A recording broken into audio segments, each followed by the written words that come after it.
suv ostiga sho'ng'iganda qanchalik chuqurlikkacha biz yashab qolishimiz mumkinligini bilasizmi?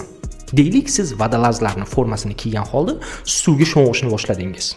Okean tubiga va tez orada siz o'zingizni odatiy vodolaz sho'ng'ishi mumkin bo'lgan chuqurlikda topasiz. Shunga qaramay siz chuqurroq sho'ng'ishda davom etasiz. Sho'ng'ir ekansiz, atrofingizdagi suvning bosimi havo tankingizdagi havodagi azotni zaharli darajaga olib chiqadi. Bu ham yetmagandek, molekulalarning birikishi havo tankingizdagi kislorodni ham toksik darajaga olib chiqadi. Va aynan shu sababdan vodolazlar yana ham chuqurroq sho'ng'ish uchun havo tarkibidagi azotni va kislorodni geliy bilan qorishtirishadi. Garchi geliy bizning tanamiz bilan reaksiyaga kirishmasa ham, u havoni suyuqligini balansda ushlashga yordam beradi va biz yana ham chuqurroq sho'ng'ishimiz uchun sharoit yaratadi. Hayratlanarli tomoni shundaki, inson tarixidagi eng chuqur freediver, ya'ni hech qanaqa asbob-uskunalarsiz sho'ng'igan odam maksimum 214 metr chuqurlikkacha sho'ng'iy olgan. Lekin siz boshqacha inson bo'lganingiz uchun siz dal shu sho'ng'ishda davom etasiz. 332 metr chuqurlikda siz vodolazlar sho'ng'igan eng chuqur nuqtaga yetasiz. Hayratlanarli tomoni shundaki, professional vodolazlar bu chuqurlikkacha bor yo'g'i 15 daqiqada yetadi. Lekin ularning qaytib chiqish sayohatlari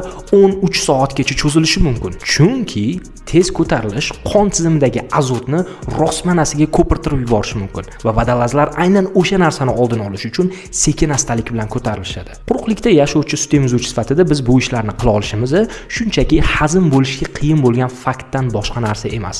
Atrof olam haqida ko'proq o'rganish uchun obuna bo'lish esdan chiqmasin.